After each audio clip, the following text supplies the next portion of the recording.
அக்கா கொஞ்சம் தலைவர் நீங்க கீழே உட்கார முடியுமா?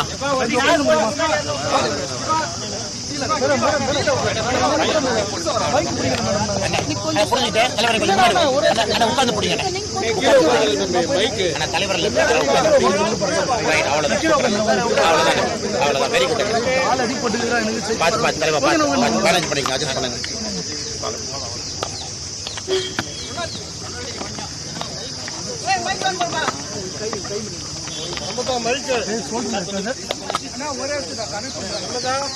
அப்பா ஓகேப்பா அப்பா கேக்குதா?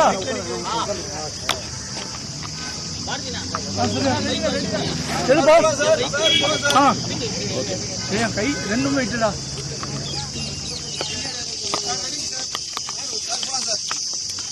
பத்திரிகை நண்பர்களுக்கு எங்களுடைய காலை வணக்கத்தை தெரிவித்துக் கொள்கின்றோம். பாரதிய ஜனதா கட்சியினுடைய மூத்த தலைவராக, அமைப்பு பொதுச் செயலாளராக, மாநிலத்தினுடைய தலைவராக, மணிப்பூர், வெஸ்ட் பெங்கால் மாநிலத்தினுடைய ஆளுநராக இருந்த அற்புதமாக தேசத்திற்காக பணி செய்த ஐயா இல கணேசன் அவர்கள் ஆகஸ்ட் 15ஆம் தேதி நம்மை விட்டு பிரிந்து இறைவனடி சேர்ந்திருக்கின்றார்கள். நாளை நம்முடைய கட்சி வேறு வேறு அமைப்புகள் சார்பாக, RSS இயக்கம் சார்பாக நாளை சாயங்காலம் கலைவாணர் அரங்கில் மாலை 5 மணி அளவில் எங்களுடைய மாநில தலைவர் அண்ணன் நயினார் நாகேந்திரன் அவர்கள் ஐயாவிற்கு புகழஞ்சலி கூட்டத்தை ஏற்பாடு செய்திருக்கின்றார்கள். என்ற முறைப்படி அவங்களுடைய இல்லத்திற்கு வந்து குடும்பத்தினெல்லாம் சந்தித்துவிட்டு நாளை புகழஞ்சலி கூட்டத்திற்கு வர வேண்டும் என்கின்ற வேண்டுகோளையும் வைத்துவிட்டு, தலைவர்கள் எல்லோரும் வேண்டுகோளை வைத்துவிட்டு இங்கிருந்து கிளம்பி செல்கின்றோம். நாளை குடும்பத்தினரும் புகழஞ்சலி கூட்டத்திலே பங்கேற்க இருக்கின்றார்கள். ஐயாவுடைய மறைவு என்பது பெரும் இழப்பு.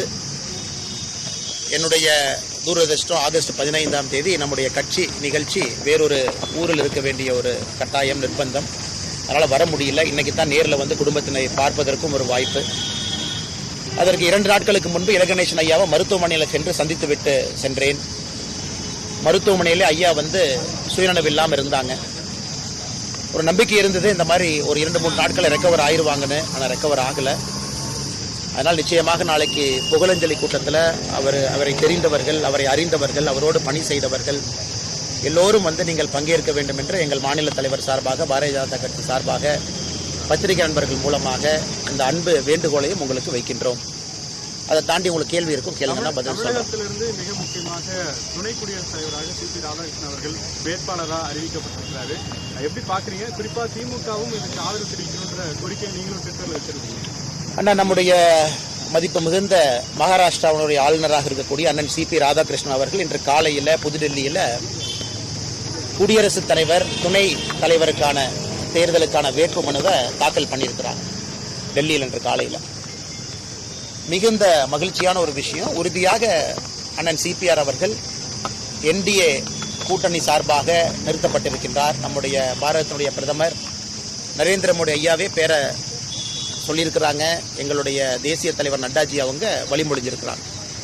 அதனால் நிச்சயமாக உறுதியாக வெற்றி பெற்று அந்த இருக்கைக்கு பெருமை சேர்ப்பார். அது எந்த மாற்று கருத்தும் இல்லை. அதே நேரத்தில் தமிழகத்தில் நாம் எல்லோரும் ஒரே நேரத்தில் ஒன்றாக இருந்து, எல்லா அரசியல் கட்சி தலைவர்களும் ஒன்றாக இருந்து அண்ணன் சிபி ராதாகிருஷ்ணன் அவர்களை வெற்றி பெற செய்து அந்த இருக்கைக்கு அனுப்ப வேண்டும் என்பது எங்கள் கட்சியின் வேண்டுகோள்.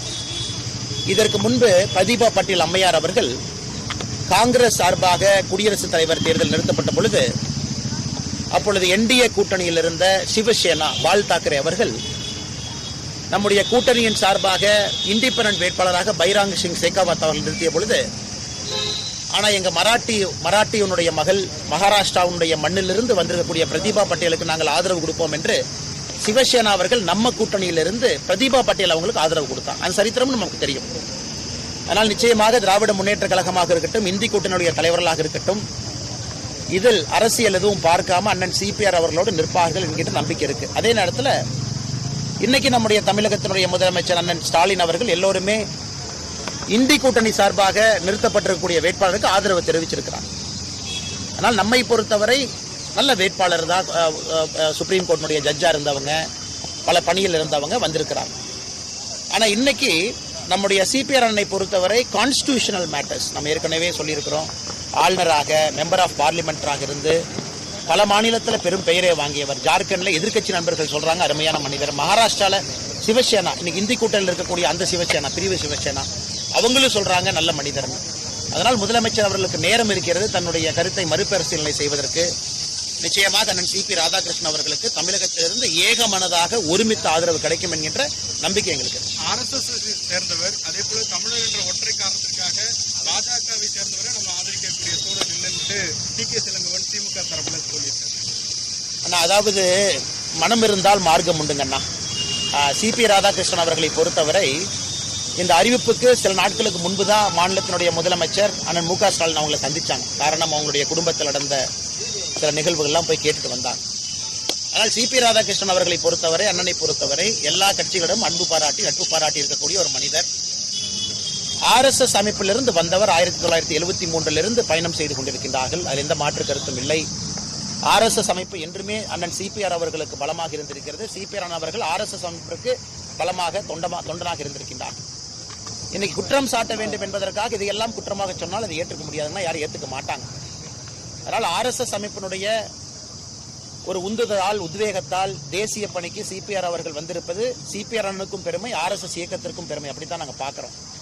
அதனால் இந்த சாக்கு போக்கெல்லாம் சொல்லாம மறுபடியும் ஒரு தமிழனுக்கு வாய்ப்பு கிடைத்திருக்கிறது, ஒரு பெரும் வாய்ப்பு. இதுக்கு முன்னாடி சர்வப்பள்ளி ராதாகிருஷ்ணன் ஐயாவுக்கு வாய்ப்பு கிடைச்சது, வெங்கட்ராமன் ஐயாவுக்கு வாய்ப்பு கிடைச்சது, APJ அப்துல் கலாம் ஐயாவுக்கு வாய்ப்பு கிடைச்சது. அதனால் இந்த முறை சாக்கு போக்கெல்லாம் சொல்லாம பெரிய மனதோடு ஒற்றை இதில் அரசியல் இல்லை என்பதை தெளிவுபடுத்துவதற்கு இது ஒரு வாய்ப்பாக நான் பார்க்கின்றேன். இப்படி இருந்தாலும் CPR அண்ணன் ஜெயிக்க போறாங்கல்ல, மாற்று கருத்து இல்லைங்கண்ணா. ஆனா ஒரு தமிழருக்கு நாம் எல்லோரும் சேர்ந்து துணை நின்றோம் என்கின்ற ஒரு நல்ல விஷயத்தை மக்கள் மன்றத்தில் வைப்பதற்கு திராவிட முன்னேற்ற கழகத்திற்கு இது ஒரு பெரிய வாய்ப்பாக நான் பார்க்கிறேன். குறிப்பா இன்னைக்கு ஒரு முக்கியமான பில் பாஸ் பண்ண போறாங்க. ஏற்கனவே 30 நாட்களுக்குள்ளாக ஒருத்தர் குற்றவாளின்னு சொல்லி முதலமைச்சரையோ அல்லது அமைச்சர்களையோ சொன்னா அவங்களுடைய பதவி நீக்கம் அப்படிங்கிறது ஏற்றுக்கொள்ளக்கூடிய வகையில் இருக்கா? ஏன்னா இப்போ நிறைய பொய் புகார்கள், பொய் வழக்குகள் எளிதாக பதியக்கூடிய இந்த காலகட்டத்தில் இந்த அமெண்ட்மெண்ட் எப்படி இருக்கும்?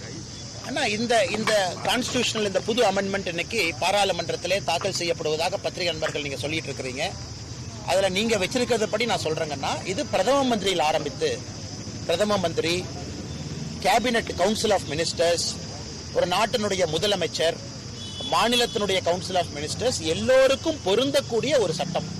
இது யாரோ தனிப்பட்ட முறையில் அமைச்சருக்கு மட்டுமில்லை, அதாவது யாரெல்லாம் சத்திய பிரமாணம் எடுத்து அமைச்சராக பதவியேற்றிருக்கின்றார்களோ, பிரதமராக, மாநிலத்தினுடைய முதலமைச்சராக எல்லோருக்கும் பொருந்தக்கூடியது.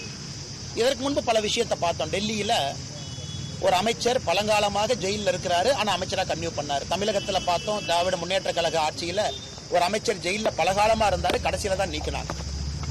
ஜார்க்கண்ட்ல ஒரு மாநிலத்தினுடைய முதலமைச்சர் அவரும் கைது செய்யப்படும் பொழுது பிரச்சனை ஆச்சு. அதனால் நிச்சயமாக இந்த சட்டம் என்பது வரவேற்க வேண்டிய சட்டம். அதுவும் உங்களுக்கு தெரியும், யாரை கைது பண்ணாலும் கூட இன்னைக்கு கோர்ட் இருக்கு, நீதிமன்றம் நடுநிலைமையாக இருக்கு, பெயில் ஆர்டரை பாக்குறாங்க, அதெல்லாம் டிஸ்மிஸ் ஆகுது. அதனால் மிக தெளிவாக இந்த சட்டத்தை பொறுத்தவரை 31 நாட்கள் என்கின்ற ஒரு நாளை பயன்படுத்துறாங்க. 31வது நாள் அவங்க ஜெயிலில் இருக்காங்க. அப்படிங்கும் பொழுது அந்த மாநிலத்தினுடைய ஆளுநருக்கும் லெப்டினன்ட் கவர்னர் இருவருக்கும் அதிகாரத்தை கொடுக்கறாங்க, நேரடியாக பதவியிலிருந்து நீக்குவதற்கு. இது வரவேற்கப்பட வேண்டிய சட்டம். காரணம், இந்தியாவில் பதவி ஏற்கிறாங்க, அதுக்கு ப்ரொசீஜர் இருக்கு. ஆனா பதவியிலிருந்து இறங்குவதற்கு ப்ரொசீஜர் இல்லை. இன்னைக்கு அந்த சின்ன லூப் கோல்ல அந்த சட்டத்தின் மூலமாக அது அடைக்கப்பட்டிருப்பதாக நாங்கள் பார்க்கின்றோம். இப்போ பொய் வழக்குகள் நிறைய புனையப்படுறதை எதிர்கட்சிகள் சொல்றாங்க. இடி போன்ற ரைடுகள்ல குறிப்பா செந்தில் பாலாஜி எல்லாம் அவரெல்லாம் கைது செய்யப்பட்டு இப்ப வெளியே இருக்கிற சூழல். ஆனா இந்த மாதிரி ஒரு சட்டம் இருக்கிறது எதிர்காலத்துல உங்களுக்கே கூட. அண்ணா நீங்க பாருங்கன்னா கரெக்ட் ஒத்துக்கிறேன். அதனாலதான் பிரதமர் என்கின்ற வார்த்தையை பயன்படுத்துறாங்க, கவுன்சில் ஆஃப் மினிஸ்டர்ஸ் பயன்படுத்துறாங்க, முதலமைச்சர் பயன்படுத்துறாங்க, எல்லோரையுமே உள்ள கொண்டு வந்திருக்கிறாங்க. அது யாரையுமே விட்டு வைக்கவில்லை. யாரெல்லாம் பதவி பிரமாணம் எடுத்து செஞ்ச பதவியில் இருக்கிறாங்களோ எல்லோருக்கும் பொருந்தும். இரண்டாவது, நீங்க சொன்ன எல்லா நபர்களுமே கோர்ட்டில் எங்கேயுமே உங்கள் நிரபராதி கிடையாது. கைது செய்யப்பட்ட உடனே பெயிலுக்கு மூவ் பண்றாங்க. பெயில் உங்களுக்கு தெரியும் 12 நாள் 13 நாள்ல கிடைக்கும். அதனாலதான் 31 நாள் அப்படிங்கிற ஒரு நாளை பயன்படுத்துறாங்க. கைது பண்ண உடனே லெப்டினன்ட் கவர்னர் பதவியிலிருந்து நீக்கணும் அப்படி சொன்னா நீங்க அண்ணன் சொல்ற வாதத்திற்கு ஒரு வாதம் இருப்பதாக நான் பார்க்கின்றேன். ஆனா பதவி நீங்க கைது செய்யப்பட்ட பிறகு 31 நாள் அப்படிங்கும் பொழுது நீங்க கோர்ட்ல 2 முறை பெயிலுக்கு போயிருப்பீங்க.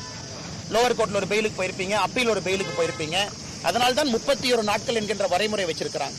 அதனால் கோர்ட்டு மேல இன்டர்ஃபியர் பண்ணித்தான் அதன் பிறகும் பெயில் கிடைக்கல, அதன் பிறகும் சிறையில் இருக்கிறாங்கன்னா கோர்ட் அரசு தரப்பினுடைய வாதத்தை ஏத்துக்கிறாங்கன்னு அர்த்தம். இடியோ NIAவோ ஏதோ ஒரு அமைப்பு. அதனால் என்னை பொறுத்தவரை முதல்ல இந்த வரவேற்கப்பட வேண்டிய சட்டம். இரண்டாவது, சட்டத்தில் கொடுத்திருக்கக்கூடிய நாட்கள், அதுவும் ஒரு வாரம் 10 நாள்.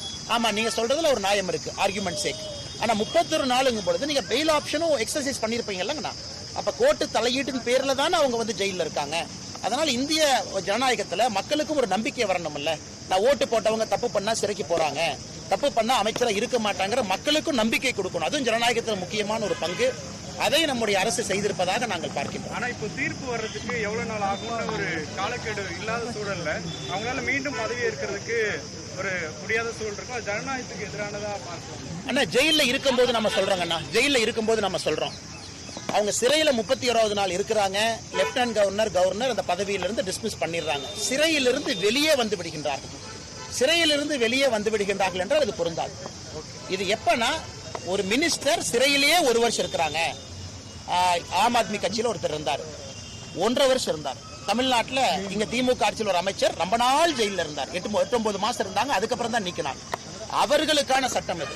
நீங்க பெயில்ல வெளியே வந்துடுறீங்க, அதன் பிறகு இந்த சட்டம் பொருந்தாது இல்லைங்க.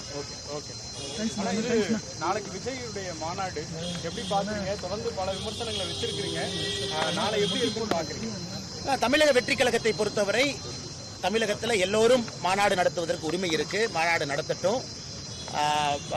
ஆக்ரோஷமா போகணும்னு நினைக்கிறாங்க, போகட்டுங்கன்னா. எங்களை பொறுத்தவரை நாங்கள் தெளிவாக இருக்கின்றோம். மக்களுடைய குரலை தேசிய ஜனநாயக கூட்டணி பேசிக்கிட்டு இருக்கோம். திராவிட முன்னேற்ற கழகத்திற்கு மாற்று ஆட்சியிலிருந்து இறக்கிய பிறகு தேசிய ஜனநாயக கூட்டணி அமரும் என்பதை மக்கள் பேச ஆரம்பிச்சுட்டாங்க. அதனால விஜய் அவருக்கும் வாழ்த்துக்கள், நாளைக்கு மாநாட்டுக்கு வாழ்த்துக்கள். ஏன்னா எல்லாருமே அரசியல் களத்தில் இருக்கிறோம். ஆனால் மக்கள் எங்களுடைய சித்தாந்தத்தையும் எங்களுடைய கொள்கையும் அதிகமாக நம்புவார்கள் என்கின்ற நம்பிக்கை எங்களுக்கு இருக்கு. நன்றி அண்ணா. தேங்க்யூ அண்ணா. இங்கிலீஷ் பேசலாமா? ஒன்னு எடுத்துருங்க. ஆங்கிலம் தனியா போடுங்கப்பா அந்த சைடு.